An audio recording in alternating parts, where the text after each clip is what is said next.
Hi everyone, it's Jessica. Welcome back to my channel. So thank you all for your enthusiasm on the Too Many Pumpkins quilt. It's given me some oomph and I have been working on this. So in the first video that I posted about it, I showed you a little tiny piece of the house block that I made. I finished that one and I finished one other new block and I'm like just starting to work on some of the pumpkins. So let me show you where I'm at. So if you remember, I showed you this tree below and someone brought to my attention that I have this leaf put in wrong. It should be like pointing up to the branch like that, but I'm leaving it.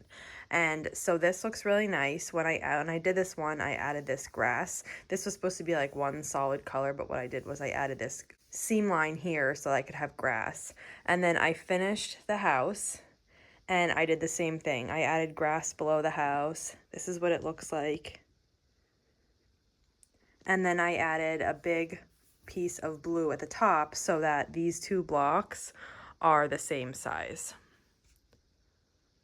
And now I'm contemplating the rest of my, this is like the top of the quilt, the rest of my top with the skyline in it. I want to do geese. I bought an advanced paper piecing pattern for geese, 2 geese flying in the air. And I think that's going to work. So I'm going to ponder that. I also wanted to add a wheelbarrow full of pumpkins like right over here if I can. The thing that I'm a little bit paying attention to is like scale. So I like the scale of this. I like how the tree is bigger than the house. The wheelbarrow, the way that I drew it up, it might be 12 inches high by 18 inches, but that doesn't seem right to me because this house is about 12 inches and I don't want it to be as big as a house. It's a wheelbarrow. So I have to work on that. If I can't get the wheelbarrow just right, I'm going to use a basket of pumpkins. So I have to think about the top. And in the meantime, I've moved down to the bottom. I was able to work on all the pieces for the block over the past 2 days, and I'm about ready to sew it together, but I wanted to show it before. So this is a cat, if you can't tell, and I'm going to sew all the pieces together now. Here is what the cat block looks like when it's finished, and I haven't pressed it yet, but it's super cute. There are a ton of seams by the eyes, but I think it's going to quilt out okay. It is really adorable. Now I'm also working on, I'm kind of switching gears. I was working on the top of the quilt before with the house and the tree, but now I'm kind of working at the bottom. And since I don't really have a plan for this, I'm kind of just going for it and I'm gonna see what happens. My vision for the bottom is leaves on the ground and then a big row of pumpkins in front. And then behind that, all mixed pumpkins carved and not till we get to the house. So I'm starting at the bottom and I'm gonna kind of see where this takes me. Like I said, this is not a pattern. I'm just making it up as I go. I started making my leaf here. This is gonna connect into a pumpkin, and then there'll be a yellow leaf sticking out from the pumpkin. There'll be like this darkish red kind of color leaf over here, and then I've got to figure out how to work in other pumpkins to that. Here's how all those pieces came together. So I have brown, yellow, and a dark red leaf with a pumpkin. I'm trying to figure out what will go next to it. I think a small pumpkin with some more leaves, then a really big pumpkin, and then I don't know how many more to continue on to the size that I'm trying to go for. I actually don't even know the size I'm trying to go for. This is really just trial and error and make it up as I go. But it's actually really fun and freeing, so I'm going to continue working on this. I've been pondering the bottom and I decided I'm going to have 6 pumpkins of a variety of sizes and shades across the bottom. So I grabbed my orange fabric. I've been saving oranges for this, like pulling them out of fat quarter bundles, saving my scraps. So I have these, and these are going to be my 6 across the bottom. I think I like how that looks.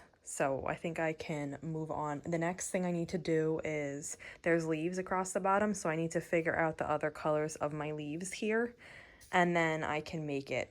After I have this bottom done, it's a real free-for-all. So I gotta like nail down how many sizes of each pumpkin, how many I want to be carved, how many I don't. I probably need to sit down and think about it, but I am enjoying the like freewheeling portion of this that's also making me kind of not want to do that and just like go for it while I'm here sewing, make some decisions. So I don't know, but I need to pick out the leaves, so I'm going to do that now.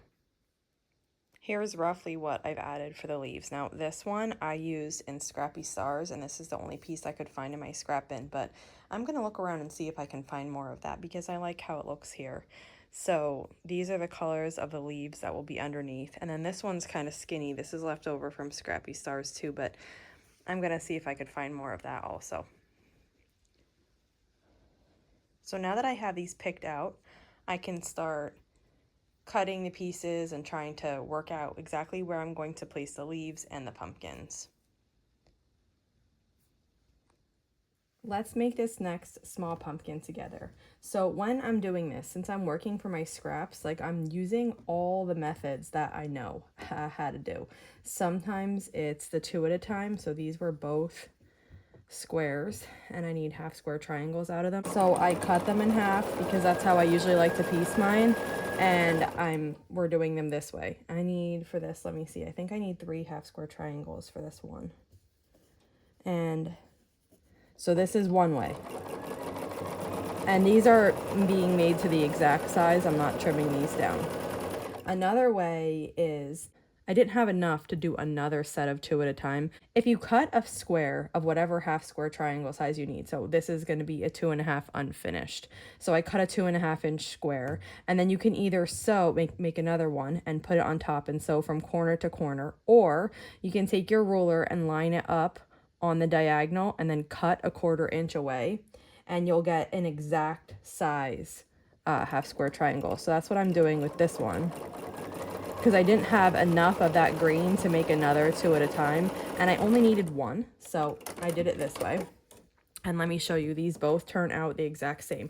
The only thing is with this one, you don't have any overhang at the corners because you did that 1/4 inch trim. They're already missing. So watch, when I open this, this is like ready to go. Nothing needs to be trimmed. When I open this one, it's going to be the exact same size as that other one. Another kitty walking by. You just need to trim these corners. So while I have my favorite methods for piecing different units, you know, flying geese, half square triangles, whatever it is in quilting, I also kind of make it my business to learn all the ways, so that if I'm in a situation like this where I don't have enough fabric to do it my favorite way, I can still get by and make it happen. So here are my 3 half square triangles that I need. Okay, and then the next thing I need to do for this, I need to do easy corner triangles on the pumpkin. So I'm going to switch my foot for that. I'm taking off my 1/4 inch foot, that's 57D, and I'm putting on the clear reverse pattern foot, which is 34D.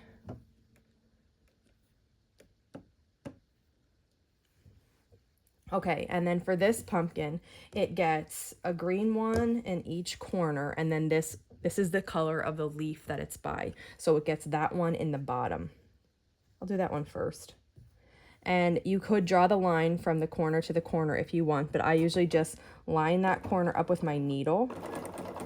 And then I line this back corner up on that line I drew and sew right to it. Somebody asked me this in the comments the other day, and they said, how do you know where you're sewing? Because you always put your finger over the corner.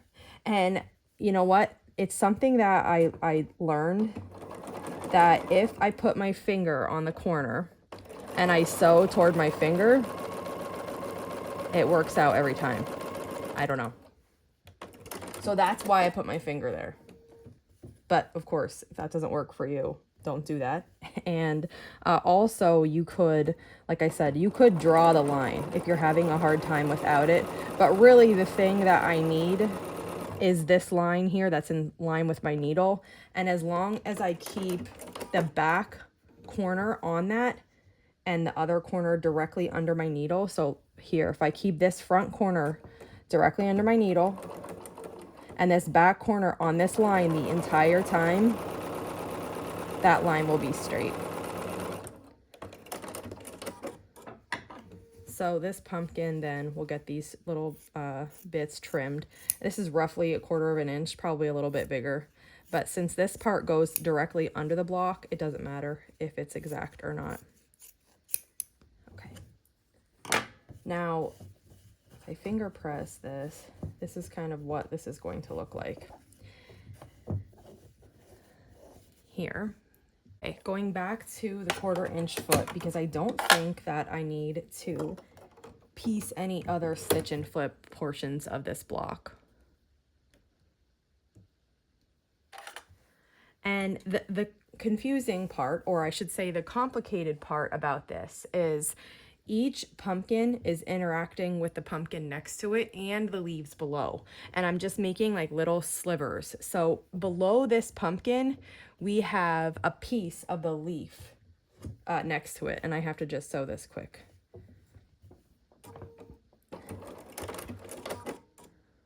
So this half square triangle is coming from the leaf that's to the left of this pumpkin. And it's going to go under it like this. And it's going to meet one of these half square triangles from the green leaf that's on the other side. So these are going to get sewn together like this.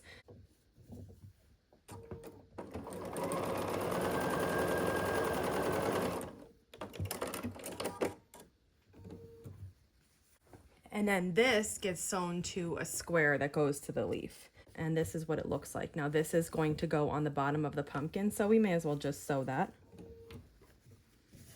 And that looks like that. And then we have one more row down here that is going to finish up this green leaf. So I just sewed the bottom piece on to the pumpkin. It's going to look like this because we have part of the leaf from the left block, part of the leaf from the right block, and I sewed this on incorrectly the first time, and I thought I was recording and I was talking the whole time and I wasn't. So this is what it looks like when you're done. And then the last thing I need to do here is the stem. Now I'm like cutting off some of the blocks at a certain height because I'll add that next layer to them. So that first pumpkin I showed you, that one didn't have a stem yet because that's going to be in the next layer, but this one gets a stem right away. And for the stem, I have these 2 pieces of green, and I have a piece of brown with a little piece of green here that I've cut 1/4 inch away from the diagonal. And this is going to give me like just a little kind of diagonal on the stem like that. So now this is going to get sewn onto here. And I know that I made this stem portion just a touch too wide of the green, I mean. So once this is on the pumpkin, I'll have to trim a little bit. So this is what it looks like. And that's going to go right on top. And again, I said I made this just a touch oversized. I'm just deciding on the placement of my stem. I'm not worried about it being like right in the middle.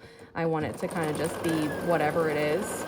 So some of the pumpkin stems will be in the middle, some of them will be off to the side, some of them will be big, some of them will be small, kind of just like regular pumpkins. So this is a little bit wider, but once I finish here, I'll just trim those little edges off. And this is what this unit then looks like.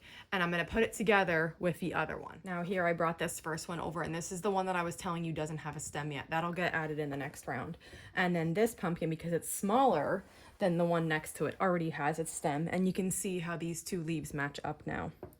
But it's not a full leaf, it's kind of under, so it doesn't have all 4 of the half square triangles. It's kind of got this other little. Now when I can, I am nesting the seams, but I'm also like not that worried about it. The foundation paper piecing patterns have some very thick seams on them, and they always work. So if I have a seam where they're both going the same way and it's like a double seam, I'm like not worried at all because that's nowhere near as thick as the foundation paper piecing seams.